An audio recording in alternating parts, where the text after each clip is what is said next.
Oh my gosh, my goodness. Yo, what up, everybody? It's the boy Fitzmon TV here, aka G-Lone33. I'm back here tonight. Let me just fix my cap. I'm back here tonight with your Monday Night Raw review and results for April 22nd, 2019. And Monday Night Raw, man, WWE is just hilarious, man. It's really to call WWE on its bullshit, and that's what I'm here to do. That's what we're here to do. We're on the road to Money in the Bank. You know, a lot have a huge problem with the experience. You know, I want to make sure you guys are new to today. You know, because WWE decided to move more superstars through brands. And I gave our AK, now Robert Roode. He's now a heel again. You know, hopefully this means he'll be put back in the main event scene, and we'll talk about that in a little bit. You know, but two of the most interesting things happened today. Actually, three. Cesaro, WWE decided to do that. Yes, Cesaro and Sheamus, they got together. We always thought they would be better as singles competitors, but they were actually a very successful tag team.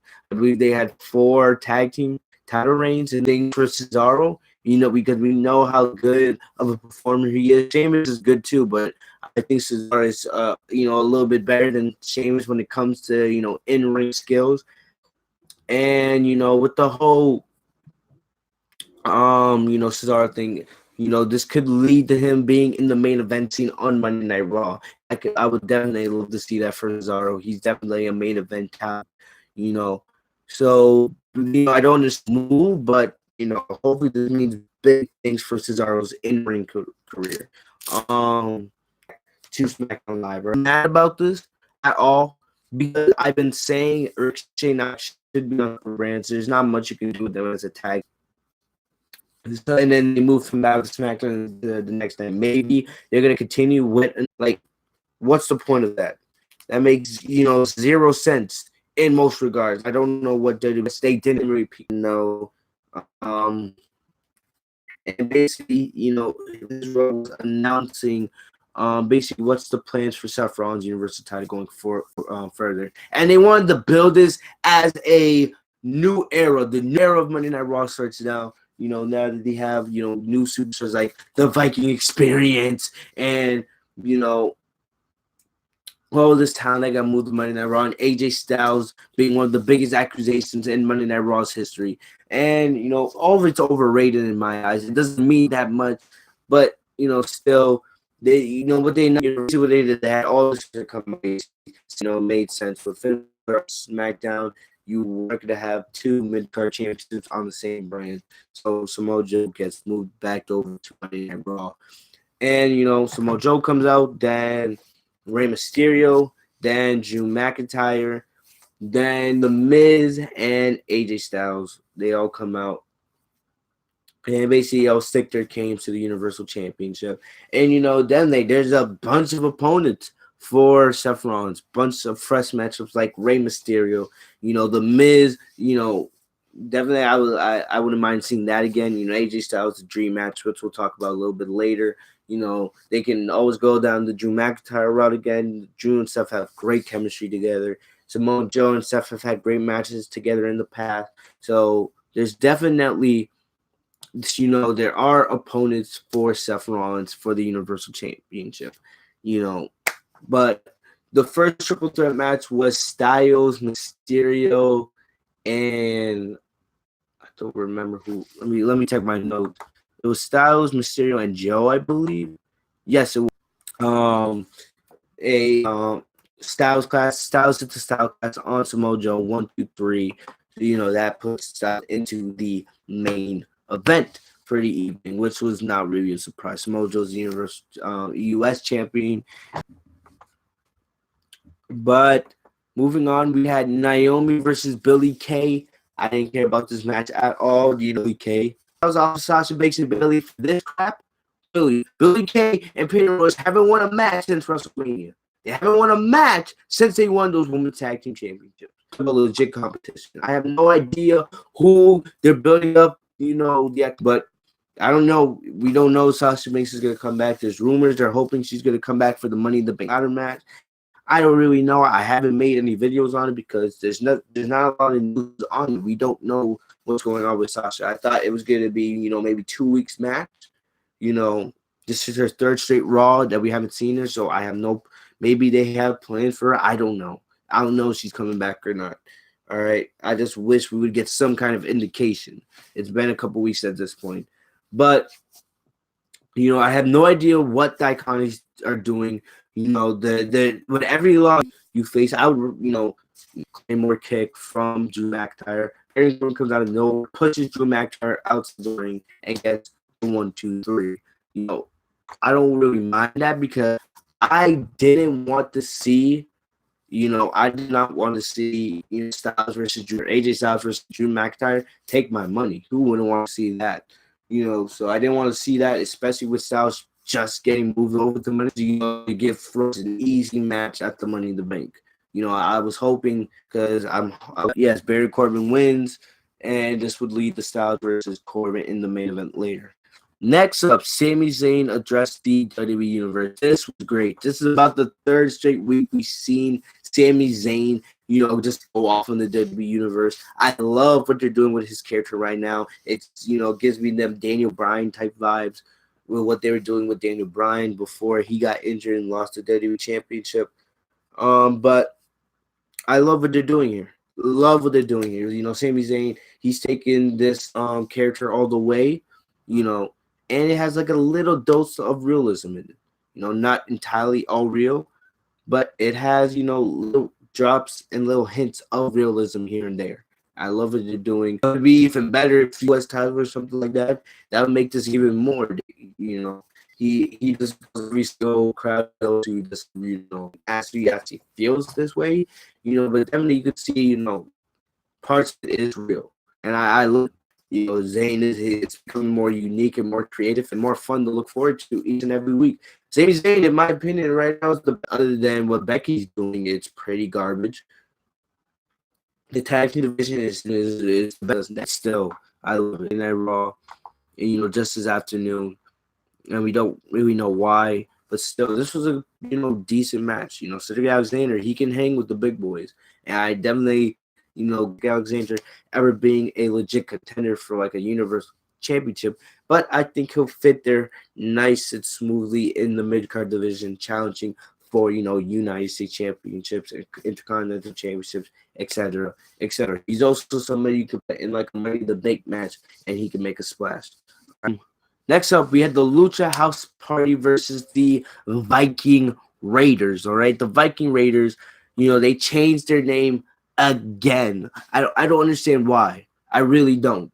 Last week they did the Viking experience with everybody on social media. Absolutely, just trash that name, and rightfully so, because we know Vince McMahon doesn't. He doesn't know crap when it comes to NXT talent. Name back to the Viking Raiders. I just don't know why they couldn't be called the War Raiders. All right, I don't want to hear that nonsense like war is, too violent a term to use in the PG era. Don't give me that. All right, don't give me that. WWE uses the word war all the times. Like war games, didn't Braun Strowman when he had his stable when he was going up against the Shield, last year, when it was him, Baron Corbin, and Drew McIntyre, or no, when it was Strowman, Ziggler, and McIntyre. Remember the Dogs of War? Like what are we doing? What sense are we trying to make here, boy? Like, come on. Like, was it that hard? The Viking Raiders, yes, is better, but they should just be called the War Raiders. And remember, they're still the NXT Tag Team champions.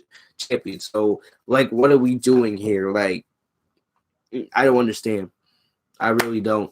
But it looks like WWE is going to be booking them as heels. They went up against the Lucha House Party, and they absolutely demolished the Lucha House Party. This ended it trip no contest really. They hit a double powerbomb on Kalisto and Dorado, and it didn't really do anything. They just decided the match really never got started. To be honest, never did. But I'm not gonna say I'm okay with the way it's gonna go because I feel like in a couple weeks this kind of reminds me of what they did with AOP. I feel like if WWE isn't consistent with the booking of the I'm gonna call them the War Raiders. I don't care about the Viking Raiders, whatever you want to call it. I'm gonna call them the War Raiders. If WWE is not consistent with the War Raiders booking, they're gonna fall off. They're gonna fall off just like everybody else. It's that simple. All right, they'll end up just like AOP in catering with nothing to do. All right, next up we had Becky Lynch versus Alicia Fox. First of all, I forget that Alicia Fox is still employed. The fact that she even got a match on WWE television, it astonishes me. It really does. But Becky Lynch came out and she gave a pretty good promo. Becky Lynch, she's definitely very underrated when it comes to promos. She's definitely, better than most of the people in the women's division. And when my favorite part of Becky's promo is she talked about, and one thing that we always complain about, especially when it comes to women's division, is if you are a big breasted blonde, you are pushed above everybody else. And she said that tonight, straight on television. She said, if you are a blonde and you get, ahead with WWE Mansion, aka the Charlottes of the world, Carmella when she was blonde, Alexa Bliss, Lacey Evans, we know how much Vince loves blondes. All right. And definitely that is very apparent here. She said, Lacey Evans, you haven't been here a minute, but here you are already with title matches. It's like, also in a way, it's like she's defending Sasha Banks, because Sasha Banks, we all know, or at least I know, she's the best female wrestler of all time, best female wrestler in the world today. And yet, here she is losing titles, not being booked on television properly, being, overlooked for blondes that are nowhere near her level. Yes, Charlotte's decent in the ring, but Charlotte is no Sasha Banks. Alexa Bliss is no Sasha Banks. Carmella is no Sasha Banks, even though Carmella is, not bad herself. Lacey Evans is no Sasha Banks, etc., etc., etc. All right? It is straight facts. Straight facts. It's ridiculous. I find it absolutely ridiculous how WWE books this women's division. I loved how Becky Lynch flat out said, hey, if you are a blonde, you get ahead in WWE. And it's true. And it sucks. This is exactly why Sasha Banks should leave and go to AEW. Their talent is focused on wrestling. All right, it's about wrestling. It's not about your looks. It's not about friends with backstage. It's about wrestling. All right, the best wrestling product for be a lady. How to have class. Yeah, but she's not best so. But like, it's hard for me to take her seriously when I see Lacey Evans is, I see Charlotte 2.0. I see Alexa Bliss 2.0. I see another Carmella. That's all I see with Lacey Evans. If she didn't have that mentality, yes, maybe I could get behind Lacey Evans, all right? She's not terrible in the ring. She's not bad on the mic. But still, at the end of the day, she's just another blonde that WWE's pushing because she is blonde. It's not about how good you are in the ring. It's the fact that she's blonde. That's the reason why she's being pushed, all right? And I absolutely hate the way WWE does this. Let me just plug this in really quickly so it doesn't die on me while I do this recording. But I absolutely can't stand it. I really can't. But this will lead to, as I said, Becky Lynch versus Alicia Fox. They did have a match. What happened is Becky Lynch had Alicia Fox in the disarmor, and out of nowhere, Lacey Evans comes out and hits Becky Lynch with the woman's right. And I hate that finisher so much. If it was a Big Show doing the KO punch, she's not even that big, not super strong. Her finishing move is supposed to be like a knockout punch. Basically, the woman's right is a version of Big Show's KO punch. And you really expect me to believe that today? Like, come on. And what's funny is Becky Lynch didn't even sell that much. She's like, really, do I really have to what up, Rio ESJ? Do I really have to sell this? She took a second and she didn't even sell the punch for a sec, which I absolutely loved. But still, the woman's right. I really not a fan of that finisher, not at all. But basically, the match got thrown out, and this would lead to Lacey Evans, Actually, actually, I was wrong. Lynch defeated Fox before Lacey ever got involved. I didn't even hear the bell really, but all that matters is Lacey taunted Becky after the match, and that's what happened there. You know, I bet they'll have a okay to decent match at Money in the Bank, but we'll have to wait and see.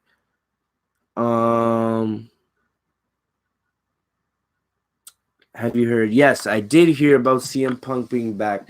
I did see the video of him at some wrestling event. You know, I'm very excited, but I don't know how much he's gonna do. I love CM Punk, one of my favorites. But it's gonna be interesting to see how much he actually gets back to wrestling. Like I don't see him coming back to WWE anytime soon, but definitely I want to see him back at least on the industry. You never know. He could do AEW. If he ever comes back, I think that's where he would go. He'll definitely go to AEW. But it'll be very interesting to see what CM Punk does in the next couple months. I think he's done with UFC. These last two fights, I just don't see CM Punk going back. But it was good to see him at least appear. And the GTS, one of my favorite finishing moves. GTS, that move he did on that wrestler at the at that Indies event. Yeah, his GTS looks as good as ever. So definitely he still has the talent. We gotta remember, he is in his late 30s, so he is older now. It's already been like 6 years since CM Punk left. Absolutely crazy. No, 5 years. My bad. 5 years, half a decade since CM Punk left, man. Absolutely crazy.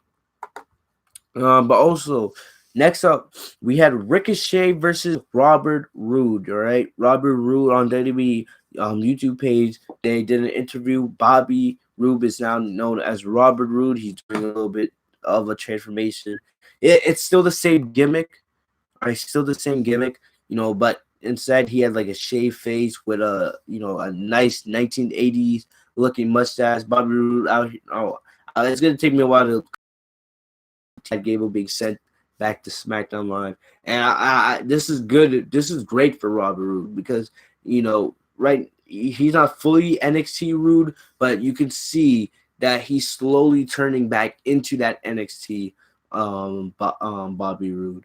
And definitely, I hope this means he's gonna get pushed on Raw as a top heel because that would be great for the Raw brand as a whole, especially Raw main event scene.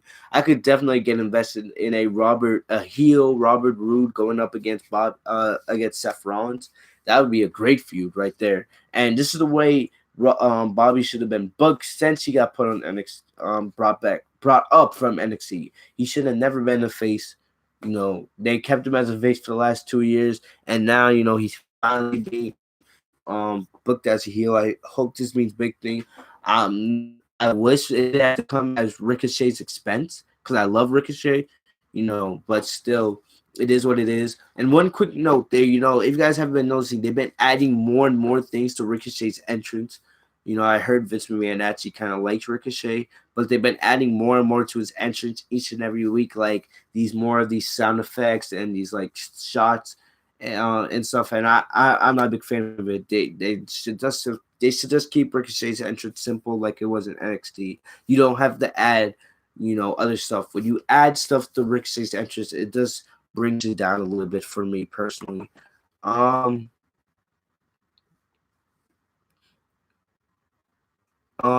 yeah, I already talked about the Sasha Banks situation. I wish she, I hate, the way it's going. It's this is the, this is, if Sasha's really gonna be leaving, I wish her the best. I'm gonna be supporting her no matter where she is,